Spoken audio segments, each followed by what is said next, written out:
رسول نفوس تزکیہ نفس وہی کر سکتا ہے جو خود نفس رسول ہو. جس کا نفس رسول جیسا نہیں تھا، جو خود نفس رسول تھا. تو جب نفسوں کی بات آئی تو کسی بوڑھے یا کسی جوان کو لے کر نہیں نکلے نبی، علی کو لے کر نکلے. توجہ، اب جن کے نفس بات ہو گئے ان کی انٹری 3rd کلاس میں ہوئی، تیسرے کلاس میں. اب تیسرا کلاس کیا ہے؟ وَيُعَلِّمُهُمُ الْكِتَابَ، تعلیم کتاب، یعنی نبی انہیں علم کتاب دے. تیسرا کلاس ہے علم کتاب کا. تو اب سوال وہیں پر آ کر واپس اٹک گیا. توجہ کہ زمانہ رسالت میں تو علم کتاب رسول کے پاس تھا، مگر سوال یہ ہے کہ نبی کے بعد علم کتاب کس کے پاس تھا؟ تو بھائی کتاب کا جواب ہمیں کتاب سے ہی ملے گا. اللہ کتاب میں قرآن نہیں فرماتا ہے بسم اللہ الرحمن الرحیم وَيَقُولُ الَّذِينَ كَفَرُوا لَسْتَ مُرْسَلًا. اے میرے حبیب، یہ کافر جو یہ کہتے ہیں کہ تو اللہ کا رسول نہیں ہے، تو رسول نہیں ہے، ان سے کہہ دے قُلْ كَفَىٰ بِاللَّهِ شَهِيدًا بَيْنِي وَبَيْنَكُمْ. تیرے اور اللہ کے درمیان یعنی تیرے رسالت کے لیے ایک تو خود اللہ کی گواہی کافی ہے، ایک تو خود اللہ گواہ ہے، اور دوسرا گواہ کون ہے؟ وَمَنْ عِندَهُ عِلْمُ الْكِتَابِ، جس کے پاس پورا علم کتاب ہے. اب مسلمان فیصلہ کرے کہ بعد رسول علم کتاب کس کے پاس تھا؟ اس کے پاس جو سوال کرنے والے سے کہتا تھا پوچھ کر بتاؤں گا، یا اس کے پاس جو ممبر پر بیٹھ کر کہتا تھا سلونی سلونی قبل ان تقولونی.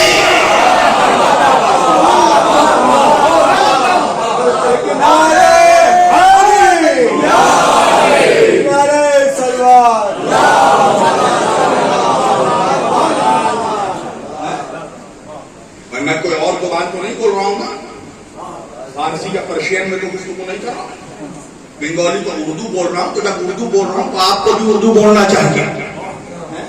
تالی ہمیشہ 2 ہاتھ سے بچتی ہے. میں نے پہلے ہی کہا تھا کہ شبیر وارسی سناٹے میں تقریر کرنے والا خطیب نہیں ہے. ہاں، میں وہ تھوڑا جسے کہا جائے فرشتے سن رہے ہیں.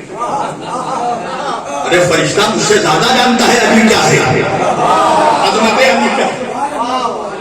مجھے تو انسانوں کو سنانا ہے، اور مجھے تب لگے گا کہ ہاں میری محنت کا کی اجرت مجھے آپ دے رہے ہیں جب آپ بولیں گے. مجھے اور کچھ نہیں چاہیے، آپ کی بیداری سماج چاہیے تاکہ مجھے پتا چلے کہ مکتبہ فکر کا، اسلامی مکتبہ فکر کا ہر مسلمان میری گفتگو سمجھ رہا ہے.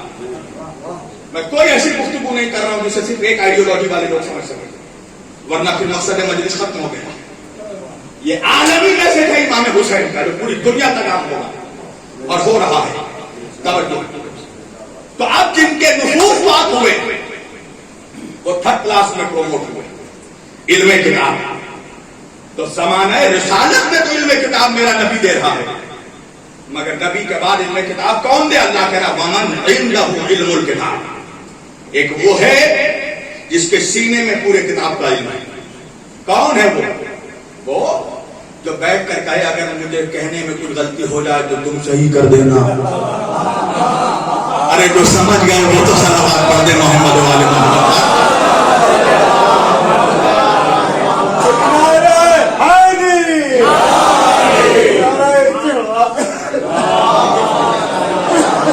جملے میں آہستہ کہوں تو آپ آہستہ میں نہ لیں. یہ میری خطابت کی مجبوری ہے کہ مجھے پتا ہونا چاہیے کہ کہاں زور لگانا ہے، کہاں آہستہ بولنا ہے، اور یہ آپ کی سماعت کا امتحان ہے کہاں بولنا ہے. توجہ. وَيُعَلِّمُهُمُ الْكِتَابَ، جس کے سینے میں پورا علم کتاب ہو. کس کے پاس؟ وہ جو منبر پر بیٹھ کر کہہ رہا تھا سلونی سلونی قبل ان تقولونی، پوچھو پوچھو مجھ سے جو پوچھنا ہے اس سے پہلے کہ میں تمہارے درمیان سے چلا جاؤں. میں زمینوں سے زیادہ آسمانوں کے راستے کو جانتا ہوں. اب آخری بات آ گئی. دیکھیے یہ وقت بھی بہت تیزی سے دوڑتا ہے. میں اسی لیے مومنین سے کہتا ہوں کہ سویرے آ جانا تاکہ سویرے سویرے سب کچھ دیکھ جائے.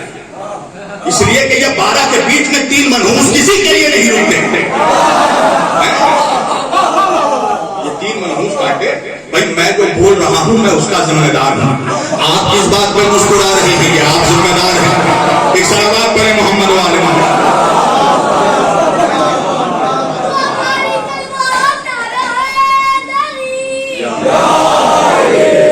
پوری توجہ.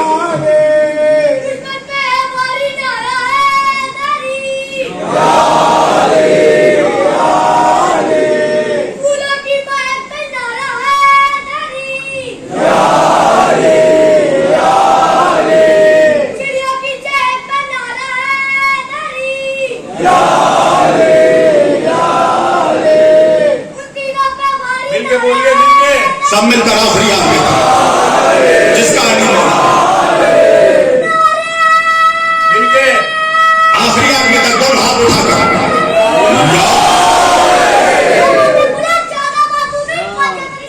بلند. پتا چلے زمانے والوں کو کہ کہیں علی والے بیٹھے. خاموشی کا دور تھوڑی ہے. کھل کر کہیے کہ علی تمہارا ایمان ہے. تو آپ جب 3rd کلاس سے پاس ہوا کچھ تو فیل ہو گئے, یعنی تعلیم کتاب بھی نہ لے سکے. تو پتا چلا کہ کچھ فیل ہوئے کچھ پاس ہوئے. تو پاس والوں کو چھوڑو, جو فیل ہوئے اس کا مطلب یہ ہے کہ وہ تعلیم کتاب لے نہیں سکے. تو میں تو مولوی سے یہی پوچھ سکتا ہوں نا کہ جو تعلیم کتاب لے نہیں سکتا وہ تجھے تعلیم کتاب دے کیسے سکتا ہے؟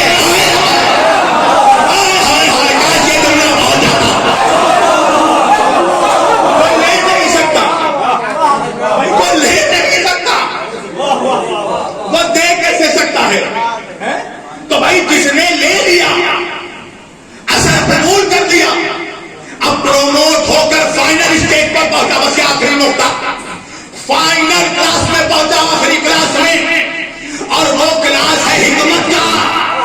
تو حکمت بھی میرا رسول دے گا, مگر سوال یہ ہے کہ رسول کے بعد حکمت کون دے گا؟ اسی لیے میرے نبی نے کہا انا دار الحکمت والی بابا, میں حکمت کا شہر ہوں, علی دروازہ ہے. یعنی مجھے اب جملہ بدل کر کہہ دوں کہ علی نبی کے بعد حکمت نہیں دے گا, علی نبی کے ساتھ حکمت دے گا. میں اردو میں تقریر کروں گا. ایک سوال پر بلند آواز سے.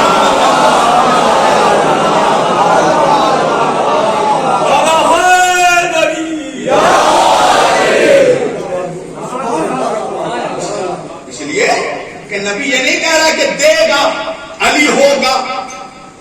میں حکمت کا شہر ہوں, علی دروازہ ہوگا. ہوگا نہیں ہے. تو جب ہے تو نبی کے بعد نہیں, نبی کے ساتھ ہے. اور اگر دیکھنا ہو تو دونوں کیفیتوں میں دیکھ سکتے ہو, جاگتے ہوئے بھی سوتے ہوئے بھی. اگر جاگتے ہوئے دیکھنا ہے تو فقیر کے منبر پر دیکھنا, اور سوتے ہوئے دیکھنا ہے تو ہجرت کے بستر پر دیکھنا.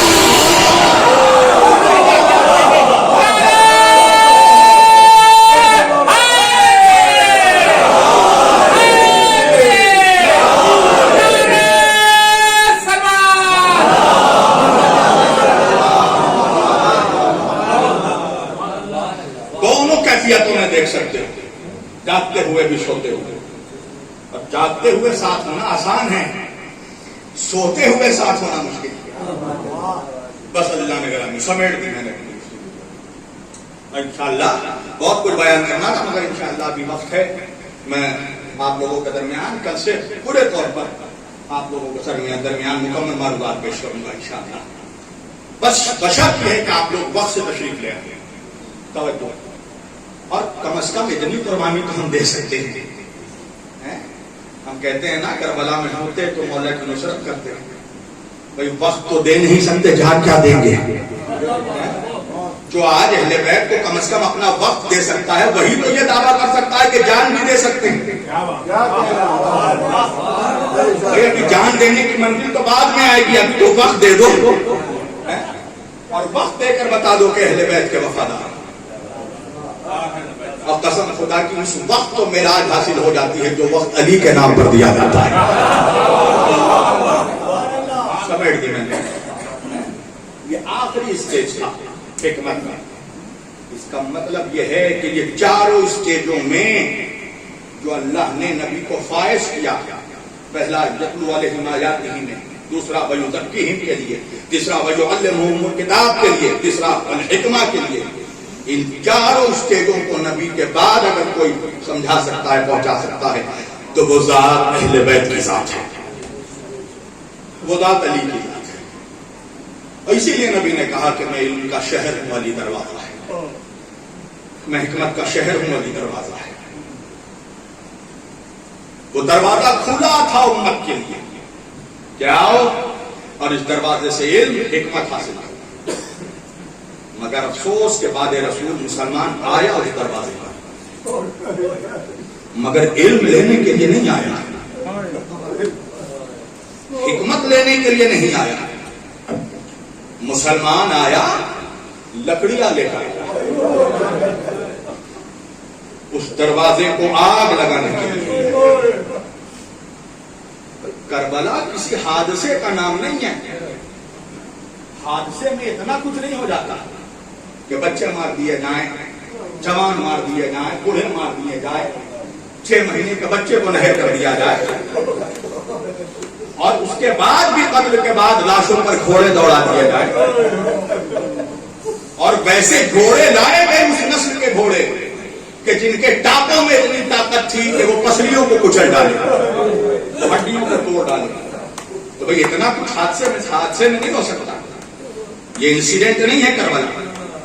قتل کر دیا نبی کے پورے گھر کو، یعنی قتل کرنے کے بعد گھوڑے دوڑائے گئے، گھوڑے دوڑانے کے بعد نیزوں پر سر اٹھایا گیا، نیزوں پر سروں کو بلند کرنے کے بعد بیویوں کے ہاتھ پسے گردن باندھے گئے، ہاتھ باندھنے کے بعد 4 سال کی بچی تک کو تماچے مارے گئے، تماچے مارنے کے بعد زینب کی چادر چھین لی گئی، چادر چھیننے کے بعد بازاروں سے ننگے سر پھرایا گیا، ننگے سر پھرائے جانے کے بعد تماشائیوں کو کھڑا کر دیا گیا، بازاروں میں شیشے لگا دیے گئے کہ سیدانیاں جہاں چہرہ اٹھائیں اپنے چہروں کو دیکھیں۔ یہ حادثہ نہیں ہو سکتا، بیویوں کا بازاروں سے گھومنا یہ حادثہ نہیں ہو سکتا۔ حسین جب 2 محرم کو کربلا پہنچے نا، تو ایک کے بعد 2 محرم کو تو سب سے پہلے ہور کا قافلہ آیا، پھر قافلوں پہ قافلہ، عمر سعد کا قافلہ، شمر کا قافلہ۔ جب سارے قافلے آنے لگے نا تو روایتوں میں ہے یا 4 محرم یا 6 محرم کی تاریخ آئی۔ شہزادی زینب نے مولا حسین سے کہا بھیا ان یزیدیوں کے لیے، یزید کے لیے ایک کے بعد ایک سپاہی چلے آ رہے ہیں، فوجیں چلی آ رہی ہیں، دستے چلے آ رہے ہیں، بھیا کیا اس دنیا میں کوئی ایسا نہیں جو ہماری نصرت کے لیے بھی آئے؟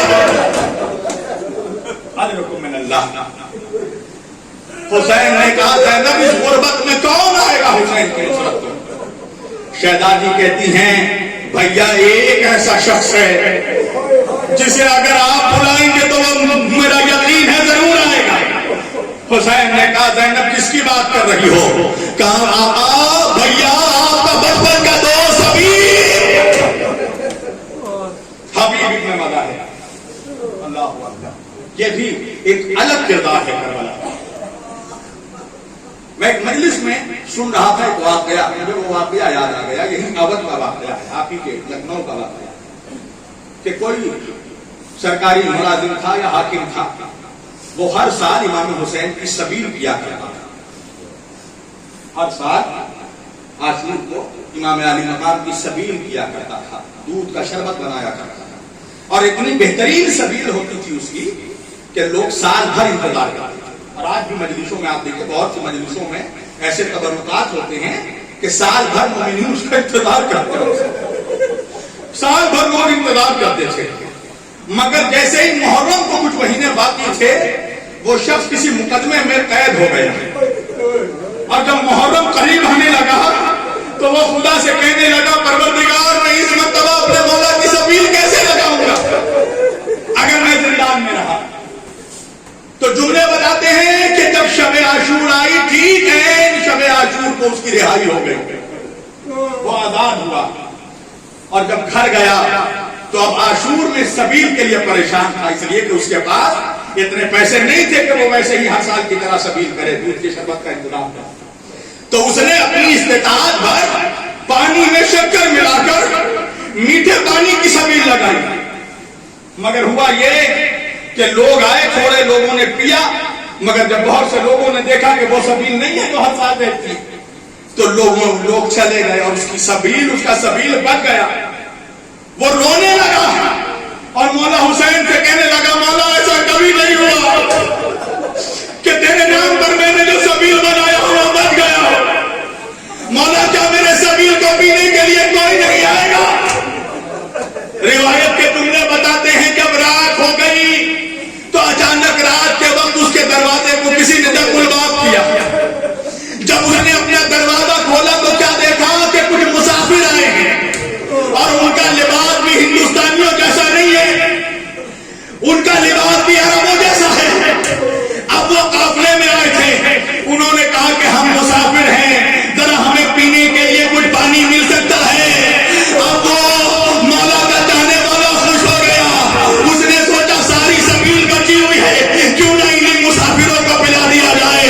عزاداروں، اس نے ساری سبیلیں مسافروں کو پلا دی، مگر جب سبیل پلانے کے بعد اس کے ذہن میں خیال آیا کہ ایک مرتبہ مسافروں سے پوچھے کہ آپ کہاں سے آئے ہیں اور آپ کو کس نے بتایا کہ میں نے یہاں سبیل کا انتظام کیا۔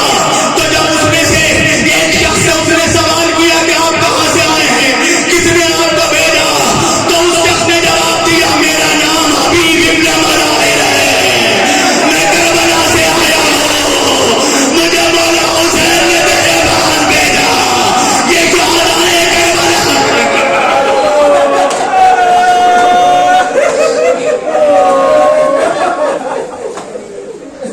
ہم حسین کے انصار ہیں۔ ہاں دادا، بس میں نے 2 منٹ میں مجلس تمام کر رہا ہوں۔ حسین نے حبیب کا نام خط لکھا، حسین نے اپنے دوست کے نام خط لکھا، من الحسین الی الرجل فقیہ، ایک رجل فقیہ کے نام حسین کا خط ہے۔ ہاں دادا رو، جب قاصد خط لے کر پہنچا رات کے وقت، دق الباب کیا، حبیب نے دروازہ کھولا، کہا کون؟ کہا میں حسین کا قاصد ہوں۔ ایک مرتبہ جیسے ہی دروازہ کھولا، حسین کا خط لیا، حبیب خط کو پڑھتے جاتے ہیں، آنکھوں سے آنسو بہتا جاتا ہے۔ خط میں لکھا تھا، میرے بچپن کے دوست حبیب، ہم کربلا میں نرغے آدم میں گر چکے ہیں، حبیب یہ خط تم تک جیسے پہنچے ہماری نصرت کے لیے آ جانا، اگر عاشور تک نہیں آ سکے تو قیامت میں ملاقات ہوگی۔ حبیب نے خط پڑھا،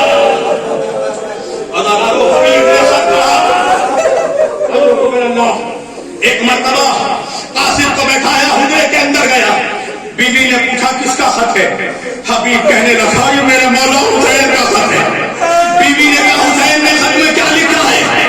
کہا حسین مجھے نصرت کے لیے بلا رہے ہیں۔ تو بیوی نے کہا حبیب کا کیا انتظار کر رہے ہو؟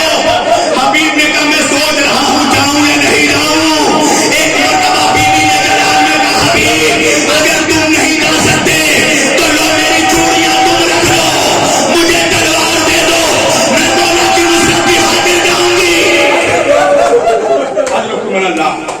جب بیوی کا یہ جملہ سنا تو ایک مرتبہ حبیب کہتے ہیں میں نے تو تیرے امتحان کے لیے کہا تھا، میں تو فیصلہ کر چکا ہوں میں اپنے مولا کے پاس جاؤں گا۔ ہاں دادا، رات میں حبیب نے اپنے غلام کو گھوڑا دے کر دروازے کے باہر بھیجا اور کہا میرا انتظار کرنا، میں آؤں گا۔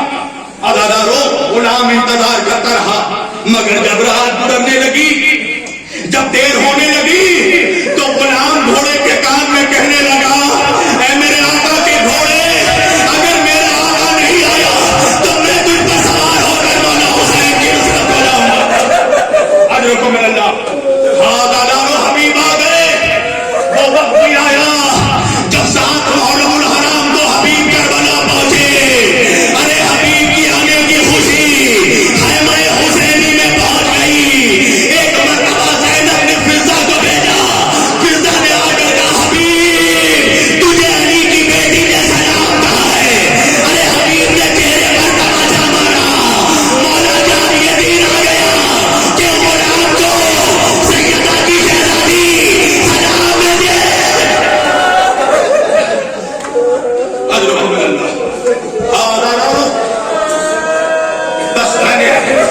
مسائل تمام کر دیے. ہاں عزادارو عاشور کا دن آ گیا، ظہر کا وقت قریب آیا. ہاں عزادارو حسین نماز ظہر کے لیے آمادہ ہے، حبیب حسین کی حفاظت کے لیے کھڑے ہیں. اتنے میں کسی نے حسین کی شان میں بے حرمتی کی. حبیب نے کہا مولا اب میں روزے محشر آپ کے پیچھے نماز پڑھوں گا، اس کو جواب دینا ضروری ہے. میں کہوں گا حبیب آج کسی نے حسین کی گستاخی کی، ارے برداشت نہیں ہوا. ذرا اپنے عاشور آ کر دیکھو، کوئی حسین کا نیزہ کہیں سے تلوارے. حسین کہے گا آئینہ آئینہ حبیب، میرے حبیب تم کہاں ہو، میرے دوستو تم کہاں.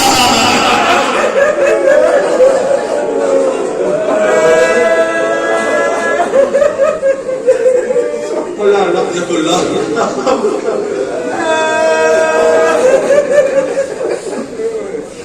ماتم حسین.